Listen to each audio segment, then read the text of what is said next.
Assalamualaikum warahmatullahi wabarakatuh. Selamat sore semuanya. Semoga semuanya dalam keadaan sehat walafiat. Baik, langsung saja nggih. Saya akan sedikit memberikan stimulus tentang konsep dasar kurikulum.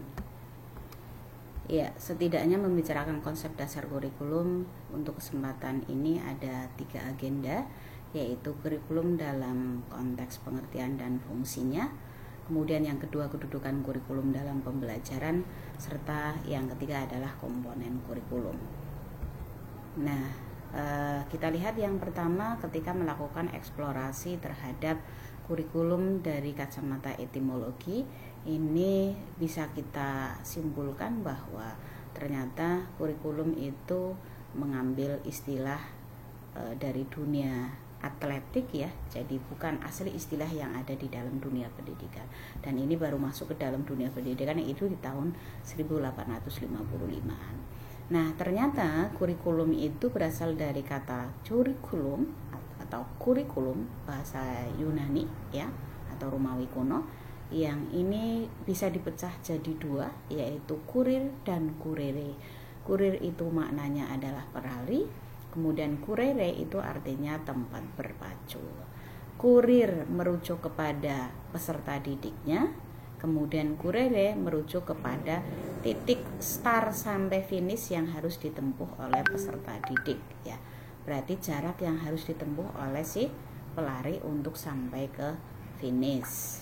Ini eksplorasi yang pertama. Kemudian yang kedua, kita bisa melihat dari perspektif terminologi. Yang saya hadirkan terlebih dahulu di sini adalah terminologi klasik. Nah, menurut terminologi klasik ternyata kurikulum bisa maknanya adalah sejumlah mata pelajaran ya. Kemudian sejumlah mata pelajaran pula yang harus ditempuh oleh siswa supaya dia mendapatkan kredensial ya, atau mendapatkan ijazah. Dan yang ketiga adalah rencana pelajaran di sebuah sekolah. Ini terminologi klasik ya, seperti itu, sehingga masih berdekatan ya dengan asal dari kata kurir and kurere tadi. Mata pelajaran itu berarti landasan pacuannya, atau sejumlah mata pelajaran itu juga landasan pacuannya, rencana pelajaran juga landasan pacuannya. Landasan pacuan ini wajib ditempuh jika kurir ingin sampai di titik finishnya. Nah, kalau dari perspektif modern ya, kurikulum ini setidaknya saya hadirkan dari tiga ahli. Yang pertama dari Romain, kemudian yang kedua dari Saylor and Alexander, dan yang ketiga adalah Caswell dan Campbell. Nah, kalau menurut Romain, kurikulum diinterpretasikan atau dimaknakan sebagai causes, berarti mata pelajaran, aktivitas-aktivitas, dan experience sama pengalaman yang yang diorganisasikan, yang dimiliki oleh pupil, berarti oleh peserta didik, di bawah arahan langsung dari sekolah, baik itu di dalam ruang kelas maupun di luar kelas. Clue dari definisi kurikulum Romain ini adalah causes, activities, and experience. Sehingga kalau ada asumsi dulu misalnya lembaga pendidikan seperti pesantren dikatakan sebagai lembaga pendidikan yang tidak punya kurikulum, di kacamatanya Romain ini menjadi tidak benar, karena kurikulum bisa maknanya aktivitas, bisa maknanya adalah pengalaman-pengalaman yang diperoleh oleh peserta didik atau santri tadi di bawah arahan langsung dari pihak pesantren atau sekolah. Baru juga ada causes, berarti ada mata pelajaran, biasanya ada kitab-kitab seperti itu. Nah, kemudian kita bisa juga melihat ya perspektif kurikulum yang modern yang kedua dari Saylor and Alexander. Ini adalah the total effort of the school to bring about the desired outcome. Ini artinya total effort ini adalah berarti semua usaha atau usaha total sekolah ya, untuk mencapai hasil yang sudah di-decide, berarti yang sudah ditentukan, baik itu dalam situasi di sekolah maupun di luar sekolah. Sebenarnya outcome yang dimaksudkan di sini adalah tujuan itu berarti sesuatu yang memang akan dicapai. Tapi untuk sampai kepada desired outcome ini, sekolah perlu melakukan upaya-upaya yang keras, bahkan ini disebut sebagai upaya yang total atau usaha yang total. Dan yang ketiga adalah Catchfull and Campbell, maka kurikulum bisa dimaknakan sebagai sekumpulan pengalaman-pengalaman yang dimiliki oleh peserta didik ya di bawah bimbingan guru.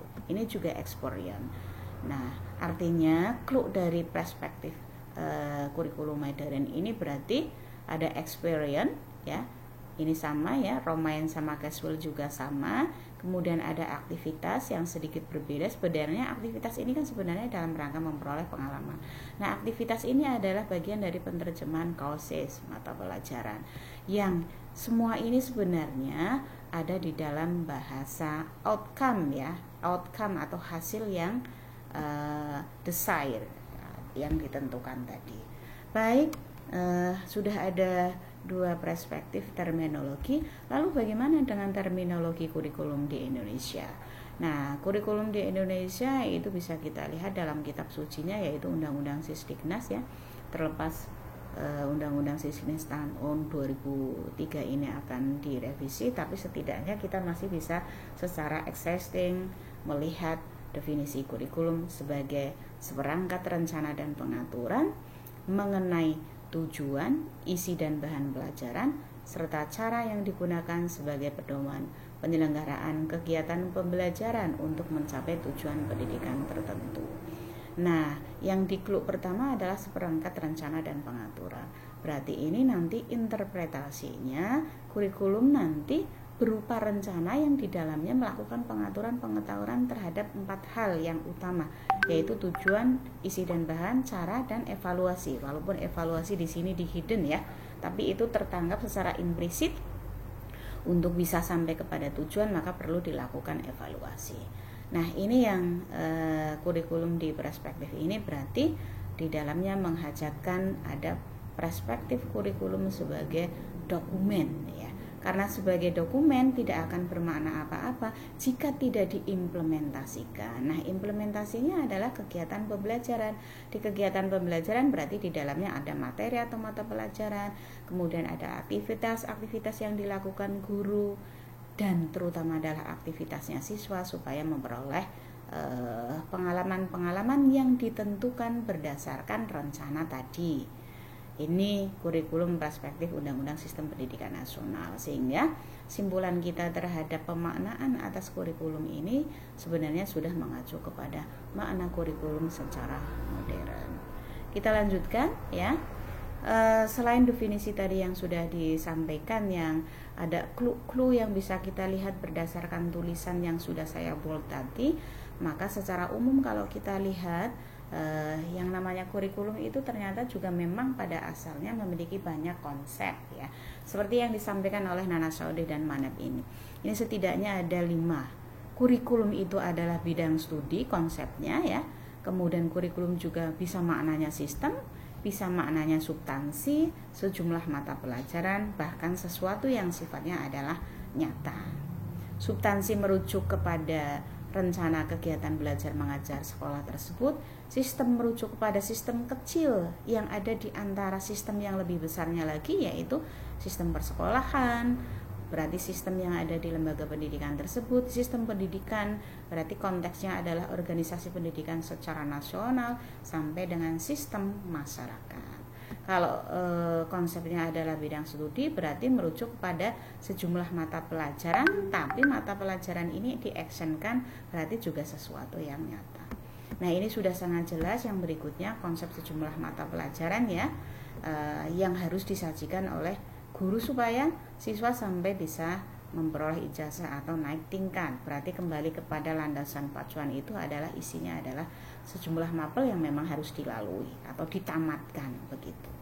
Dan yang berikutnya ada konsep kurikulum sebagai sesuatu yang nyata ya. Ini berarti berkaitan dengan pengalaman, kegiatan, bahkan hasilnya adalah pengetahuan, tapi yang diperoleh berdasarkan arahan atau bimbingan dan tanggung jawab dari sekolah atau dari guru. Artinya kalau ada pengalaman, kegiatan, dan pengetahuan walaupun itu siswa peroleh yang itu tidak mendapatkan pengawasan langsung dari sekolah, maka itu tidak masuk kategori sebagai kurikulum di definisi ini. Baik, kita lanjutkan yang berikutnya. Yang berikutnya ini ada pendapatnya Lunenburg dan Ornstein ya, ini di Educational Administration ya, seperti itu. Ini juga dia punya 5 konsep tentang kurikulum. Kurikulum sebagai plan berarti sebagai rencana, ini nanti maknanya kembali kepada dokumen. Kemudian sebagai experiences berarti pengalaman yang nanti akan diperoleh oleh siswa. File of study berarti ini adalah bidang studi. Nanti bidang studi maknanya juga tidak hanya subject matter ya sebagai mata pelajaran, tapi juga pengalaman real yang ada di lapangan sampai grade level. Jadi level yang menunjukkan tingkatan yang harus dicapai oleh peserta didik. Seperti itu konsep Lunenburg. Nah, kalau kita sudah mengetahui konsepnya, kita akan mencoba melihat bagaimana sebenarnya fungsi kurikulum. Ini fungsi kurikulum menurut English ini adalah konteksnya adalah kurikulum secara makro ya. Jadi itu berarti lintas bidang, itu juga berarti lintas jenjang dan lain sebagainya. Sehingga pemaknaan kita tidak hanya kurikulum dalam konteks tertentu, di periode tertentu, itu tidak. Yang pertama kita lihat fungsinya ya. Ada fungsi penyesuaian. Nanti ada fungsi pengintegrasian, diferensiasi, persiapan, pemilihan sampai dengan diagnostik. Kita lihat yang pertama ya, fungsi penyesuaian ya. Fungsi penyesuaian ini artinya kurikulum itu memberikan fungsi atau memiliki fungsi itu untuk membekali peserta didik ya sebagai kurir tadi agar dia bisa menyesuaikan diri dengan lingkungannya secara keseluruhan. Jadi bekal-bekal yang berupa subject matter tadi yang disediakan oleh kurikulum ya, itu akan membuat siswa itu bisa beradaptasi dengan lingkungannya sehingga dia tidak teralienasi atau tidak merasa terasing dengan lingkungannya karena dia sudah mendapatkan bekal bagaimana beradaptasi dengan lingkungannya. Nah, yang berikutnya adalah pengintegrasian. Integrasi ini tidak hanya integrasi dalam pengertian seluruh bagian-bagian atau aspek yang ada di dalam diri peserta didik, tapi juga sampai kurikulum membekali peserta didik agar memiliki kepribadian yang kepribadiannya itu all in, terintegrasi dengan masyarakat. Ini nyambung dengan fungsi yang pertama sehingga dia tidak akan diasingkan oleh masyarakat. Akibat apa yang ada di dalam dirinya itu ternyata menyatu dengan masyarakatnya. Jadi nggak aneh loh dia ketika berhadapan dengan masyarakatnya. Dan yang ketiga adalah fungsi diferensiasi, berarti fungsi untuk melakukan pembedaan. Maksudnya adalah bahwa kurikulum itu harus mampu memberikan pelayanan terhadap perbedaan-perbedaan yang ada di dalam masyarakat. Jadi konteks perbedaan ini tidak hanya melihat individu perbedaannya apa, misalnya perbedaan kemampuan, itu berarti perspektif ada di dalam konteks implementasi kurikulum, tetapi perbedaan latar belakang sosial, ekonomi, agama, suku, bangsa, dan lain sebagainya, bahkan termasuk juga kelengkapan alat tubuh ya, sempurna tidak sempurna, biasa atau luar biasa seperti itu semuanya dilayani oleh kurikulum agar mereka berkembang sesuai dengan konteks potensi kekhasannya mereka di satu sisi, tapi di sisi lain ketika dia berhadapan dengan masyarakatnya yang notabene adalah bineka ya, beragam ya, multikultural dan lain sebagainya seperti itu dia akan mampu menjadi pribadi yang bisa berharmonisasi dengan masyarakatnya akibat kurikulumnya juga memberikan layanan atas perbedaan tersebut. Dan yang keempat adalah fungsi persiapan. Ini maknanya bahwa kurikulum itu mampu memberikan persiapan kepada siswa agar si siswa tersebut ketika sudah sampai level tertentu dia bisa melanjutkan pendidikannya untuk level berikutnya. dia akan bisa menyesuaikan kurikulum di jenjang sebelumnya dengan kurikulum di jenjang berikutnya. Sehingga di sini ada pengertian continuous kurikulum ya, ada continuous kurikulum. Sehingga kurikulum satu dengan jenjang kurikulum yang berikutnya itu tidak kemudian terputus ya. Ada penguatan di aspek pendalaman ya, atau ada penambahan sesuatu yang memang sama sekali baru. Itu yang disebut dengan persiapan, konteksnya adalah continuous kurikulum. Yang kelima adalah fungsi pemilihan ya. Fungsi pemilihan ini artinya kurikulum itu mampu memberikan kesempatan kepada peserta didik ya, individu peserta didik yang saya maksudkan di sini untuk bisa memilih apa yang diinginkan dan yang menarik perhatiannya. Artinya kurikulum memberikan kemerdekaan kepada peserta didik di aspek potensi apa yang ingin dia kembangkan lebih lanjut. Aspek yang lain berkembang pada batas-batas normal tertentu, tapi ada hal yang lebih menarik yang itu potensinya besar, itu bisa dikembangkan.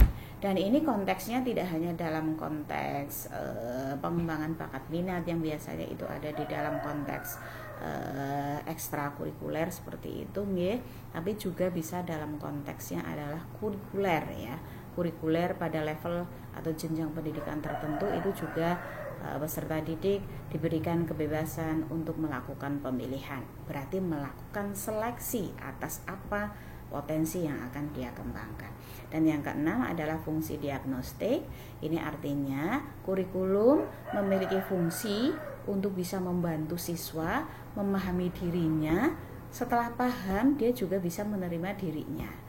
Kalau dia paham dan menerima dirinya, maka relatif dia bisa mampu mengembangkan semua potensi yang akan dia kembangkan, yang dimiliki, yang sudah dianugerahkan Tuhan kepadanya, dan kemudian dikembangkan seperti itu. Karena ada kalanya guru itu hanya mampu membantu siswa memahami potensinya, tetapi belum tentu memberikan pengertian kepada siswa agar bisa menerima dirinya. Sehingga penerimaan terhadap dirinya inilah yang sesungguhnya akan menjadi peluru untuk secara overall dia mengembangkan semua potensi yang dimilikinya. Demikian fungsi kurikulum secara makro.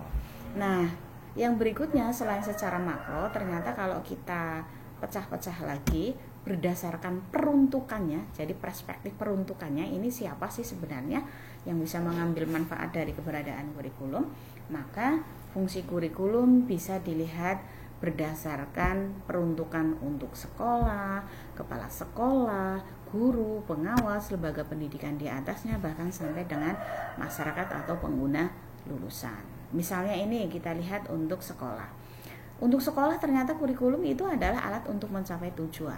Ingat kepada hierarki tujuan pendidikan sebagaimana yang tercantum di dalam terminologi kurikulum di Undang-Undang Sisdiknas adalah dalam rangka mencapai tujuan pendidikan tertentu, maka posisi sekolah adalah sebagai lembaga pendidikan yang memiliki tujuan pendidikan institusional.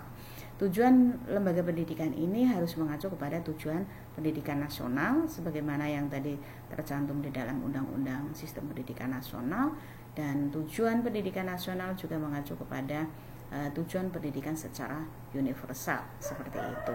Nah, artinya apa? Sebagai alat untuk mencapai tujuan, ternyata kurikulum itu ya alatnya sekolah untuk mencapai visinya sekolah.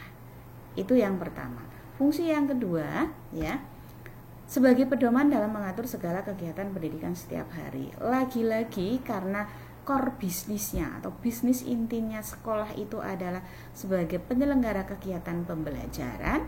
Kegiatan pembelajaran dilakukan dalam kurun tahun akademik atau tahun pelajaran atau semesteran. Nah, dengan adanya kurikulum, maka tinggal dijadikan sebagai pedoman untuk kegiatan pendidikan sehari-hari. Jadi tidak perlu pusing karena sudah tersedia kurikulum dalam pengertian dokumen tadi. Ini fungsi yang kedua. Baru fungsi yang berikutnya, siapa yang mengambil manfaat yang berikutnya? Ini adalah bagi kepala sekolahnya. Ingat, kepala sekolah yang notabene adalah manajer manajer sekolah atau manajer lembaga pendidikan, dia punya bawahan yang disebut sebagai manajer pembelajaran, berarti si guru. Nah, sebagai manajer atasannya, top manajer di sekolah tersebut, dia perlu melakukan fungsi pengawasan. Salah satu fungsi pengawasan yang dilakukan oleh si guru adalah untuk melihat kebermutuan dari proses pembelajaran yang notabene adalah implementasi kurikulum yang dilakukan oleh guru bersama siswa. Maka kalau ada kurikulum, kepala sekolah ini enak akan melihat kurikulum ini sebagai pedoman untuk bisa memperbaiki situasi belajar yang dijalankan oleh para guru-gurunya tadi. Ketika melakukan supervisi pembelajaran, kelihatan di aspek apa situasi belajar yang harus diperbaiki. Nah, ini hanya tinggal menselaraskan antara real actionnya di dalam kelas dengan yang tertulis di dalam kurikulum, maka disebut sebagai pedoman memperbaiki situasi belajar. Dan ini otomatis nanti secara teknis ketika sudah tahu seperti itu, si kepala sekolah ya tinggal memberikan saran-saran kepada guru agar bisa melakukan perbaikan situasi belajar tadi. Ini berarti fungsi yang kedua. Nah, jangan lupa ternyata kurikulum juga dijadikan oleh kepala sekolah itu sebagai pedoman untuk mengembangkan kurikulum berikutnya, karena kurikulum itu mutlak harus berkembang seperti itu. Jadi sebagai bahan pijakan melakukan pengembangan kurikulum untuk jenis kurikulum yang baru atau kurikulum penyempurnaan. Yang berikutnya, kurikulum juga bisa menjadi alat untuk menyusun perencanaan dan program sekolah, jelas ya, karena dalam makna yang sempit sebenarnya kurikulum itu juga program sekolah. Kemudian juga sebagai alat evaluasi untuk melihat apakah program sekolah itu efektif atau tidak. Ini sebegitu luasnya fungsi kurikulum bagi sekolah. Lalu bagaimana bagi guru? Tentu saja bagi guru, apalagi guru adalah penerjemah kurikulum ya. Terlepas juga nanti ada model pengembangan kurikulum di mana kurikulum disusun oleh si guru, tapi seandainya sudah disusun juga itu akan dijadikan pedoman selama sekian waktu yang sudah ditentukan atas pemberlakuan kurikulum itu sendiri. Sehingga kurikulum bagi guru ya berfungsi sebagai pedoman ya. Pedoman apa? Pedoman untuk mengimplementasikan kurikulum, berarti pedoman untuk melaksanakan program pembelajaran. Nah, bagi pengawas lagi-lagi juga sebagai panduan, tapi secara spesifik adalah panduan untuk melaksanakan kegiatan supervisinya ya, yang notabene memang dia adalah supervisor. Nah, yang panduan ini berarti pedoman, patokan, ukuran dalam menerapkan bagaimana sesungguhnya penyempurnaan terhadap pelaksanaan kurikulum dan peningkatan mutu pendidikan. Karena bagaimanapun kurikulum itu adalah wajah mutu dari lembaga pendidikan itu sendiri. Baik, itu adalah fungsi bagi pengawas. Nah, sekarang fungsi bagi sekolah atau lembaga pendidikan yang ada di atasnya. Nah, ini sebagai pemelihara keseimbangan proses pendidikan atau yang disebut dengan continuous curriculum. Tadi saya sudah menyinggung yang disebut dengan kontinuitas kurikulum. Jadi jangan sampai ada keterputusan antara kurikulum yang satu dengan kurikulum yang lain dalam pengertian rentang pemberlakuan kurikulum itu sendiri atau rentang antar jenjang lembaga pendidikan di level bawah ke atasnya seperti itu yang disebut dengan continuous curriculum.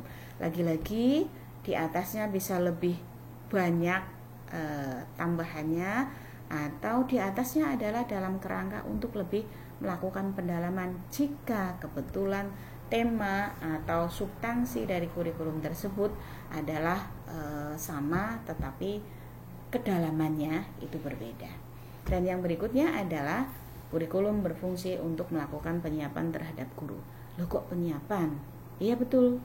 Kenapa harus guru? Karena guru adalah implementator tadi. Implementator kurikulum. Yayasan atau sekolah dalam hal ini ya bisa melihat apakah gurunya siap menjadi penerjemah kurikulum atau tidak. Itu katakanlah deskripsinya ketika guru disodori dokumen kurikulum, silahkan mempelajari, ternyata belum siap, ya, itu sebagai alat ukur yang paling sederhana melihat tingkat kesiapan guru untuk melaksanakan atau mengimplementasikan kurikulum yang baru seperti itu. Nah, kalau ternyata mereka belum ngeh, masih bingung bagaimana melaksanakan, baru kemudian sekolah menyiapkan dengan cara memberikan sosialisasi, pendampingan, dan lain sebagainya. Ini makna penyiapan tenaga guru. Baik Bapak Ibu, kita lanjutkan. Lalu bagaimana sih fungsi kurikulum bagi masyarakat bahkan pengguna?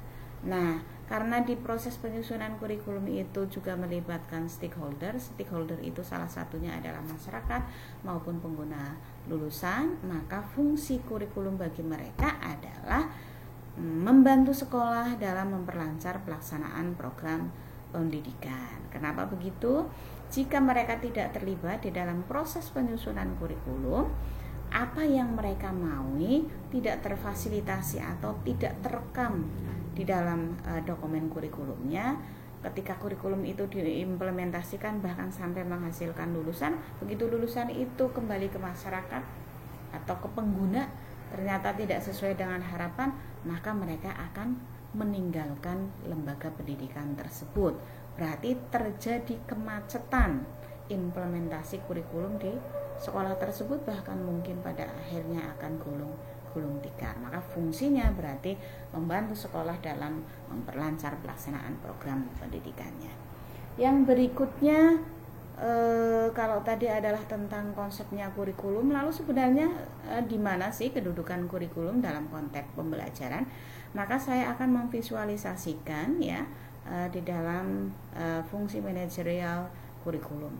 Jadi ini ada desain, ada perencanaan, ada implementasi, dan ada evaluasi. Desain ini merujuk kepada konsep dasar kurikulumnya, itu apa? Misalnya basis kompetensi, atau mengalami pergeseran lagi kompetensinya itu dalam kerangka nasional, yang kerangka kualifikasi ini disandingkan dengan kerangka negara-negara, dengan kerangka kualifikasi negara-negara lain. Maka ini disebut sebagai desain ya. Rencana tapi yang sifatnya masih konseptual, karena ngomong tentang konsep kurikulumnya itu apa. Baru kemudian diterjemahkan dalam perencanaan. Nah, ini adalah sama-sama rencana tapi ini lebih operasional, yang ini biasanya terlihat dalam dokumen kurikulum. Nah, baru kemudian rencana ini diactionkan lewat implementasi kurikulum. Nah, implementasi kurikulum atau penerjemahan kurikulum ini lewat kegiatan pemberian pengalaman tadi ya. Ini sebenarnya adalah pembelajaran ya. Adalah pembelajaran. Kalau ini sudah dilakukan, baru dilakukan evaluasi. Apakah hasil evaluasi ternyata sebagaimana apa yang menjadi konsepnya tercapai atau tidak, atau setidaknya adalah di sini. Seperti itu, sehingga akan kelihatan memang kedudukan kurikulum dalam konteks pembelajaran dia adalah penerjemahan kurikulum. Dan yang terakhir ini tentang komponen kurikulum, saya bilang ini hanya 4 aspek utama, karena di setiap perkembangan atau di setiap pengembangan kurikulum yang terjadi secara real misalnya di Indonesia, ini akan mengalami beberapa perubahan, tapi secara substantif ini ada 4 komponen, yaitu ada tujuan, ada isi atau bahan ajar, kemudian ada metode, dan ada evaluasi sebagaimana yang dimandatkan oleh Undang-Undang Sistem Pendidikan Nasional. Secara detail ini akan dikupas tuntas di dalam pertemuan berikutnya. Demikian, terima kasih stimulus dari saya, semoga bermanfaat. Wassalamualaikum warahmatullahi wabarakatuh.